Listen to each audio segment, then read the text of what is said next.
2009 నుంచి ఉన్నాను. అంతకుముందు మెడికల్ కాలేజ్లో నేను అసిస్టెంట్ ప్రొఫెసర్గా చేశాను. అంటే మోర్ దెన్ 20 years. ఎస్, 23.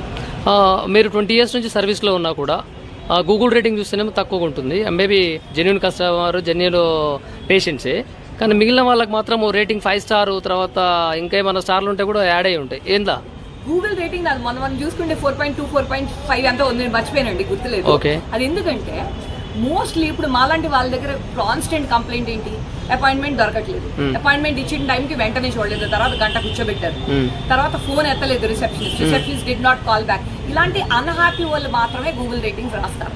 వేరే ఇదే పెయిడ్ రేటింగ్ అనుకోండి, ఆబ్వియస్లీ అన్ని 5 స్టారే ఉంటాయి కదా. జస్ట్ ఎక్కడో ఒక నెగిటివ్ ఉంటుంది, 4.9 కొంచెం రియలిస్టిక్ గా చూపించడం కోసం. సో అక్కడే మీకు తెలిసిపోతుంది. అంటే ఇన్ని ఇయర్స్ లో 2009 నుంచి నేను ప్రైవేట్ ప్రాక్టీస్ లో ఉన్నాను. గూగుల్ రేటింగ్ ఎప్పుడు స్టార్ట్ అయిందో నాకు గుర్తులేదు, బట్ అప్పటి నుంచి మాకు 400 రేటింగ్స్ ఉన్నాయి అంతే. వేరే ఇప్పుడు మొన్న 5 months క్రితం పెట్టిన వాళ్ళకి 2000 రేటింగ్లు కూడా ఉంటాయి. అంటే they are paid and obviously they are paid. మరి ఎందుకు మరి మీరు అంటున్నారు ఫోన్ లిఫ్ట్ చేయలేదు, లేకుంటే మాకు అపాయింట్మెంట్ లేట్గా ఇస్తున్నారు, అలాంటివి మీరు రెక్టిఫై చేసుకోవాలనిపించలేదా? లేదండి, అనిపించలేదు. ఎందుకంటే జెన్యూన్ వాళ్ళు దే విల్ ఫైండ్ అస్. ఇప్పుడు నా ఫోకస్ నేను ట్రీట్మెంట్ మీద పెట్టనా, నా గూగుల్ రేటింగ్ మీద పెట్టనా? అంటే గూగుల్ రేటింగ్ అనేది జనరల్ గా పేషెంట్స్ వచ్చినప్పుడు. సో ఈ మీరు చెప్పిన ఒక చాలా ఇంట్రెస్టింగ్ విషయం. ఎందుకంటే నాకు ముందు పేషెంట్లు చెప్పేవాళ్ళు, మేము ఎవరినైనా రెఫర్ చేయాలంటే మీ గూగుల్ రేటింగ్ చూసి భయపడుతున్నారు అంటే పర్వాలేదులేండి, లెట్స్ కీప్ ద నంబర్స్ లో. ఎందుకంటే మాకు ఇంత టైం ఉంటుంది, ఇప్పుడు 12 గంటలు పని చేస్తున్నాను. ఎందుకంటే ఎక్కువ పని చేయలేను, పని చేయకూడదు కూడా. నా హెల్త్ కి నా ఫ్యామిలీకి కూడా మంచిది కాదు. సో అది సరిపోతుంది. అండ్ గూగుల్ రేటింగ్ ఇలాంటి వల్ల మనకి ఏమీ నష్టం ఉండదండి రియల్ డాక్టర్స్ కి. అందుకని జెన్యూన్ డాక్టర్స్ వాటి మీద ఫోకస్ పెట్టేది ఎవరు? ఈ అనెథికల్ వాళ్ళు, అలాంటి వాళ్ళు ఎక్కువ పెడుతుంది.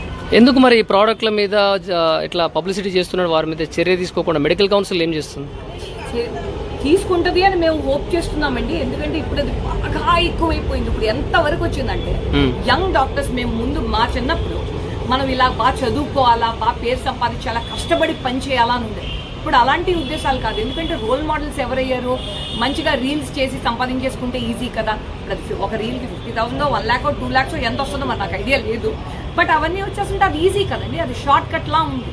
సో ఇప్పుడు ఈ యంగ్ డాక్టర్స్ చెడిపోతున్నారు దీనివల్ల, ఈ బ్యాడ్ ఇన్ఫ్లుయెన్స్ వల్ల. And we hope that will be rectified.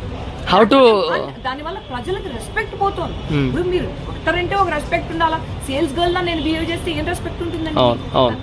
How to recognise fake doctors and original doctors? Real doctors అందరూ ప్రిస్క్రిప్షన్ పెట్టుకుంటారు. ఆ ప్రిస్క్రిప్షన్ లో ఫుల్ నేమ్ రాసుకుంటారు, ఎన్ఎంసి రికగ్నైజ్ డిగ్రీస్ మాత్రమే రాసుకుంటారు. అండ్ వాళ్ళ registration number, state medical council registration number ని proud గా పెట్టుకుంటారు.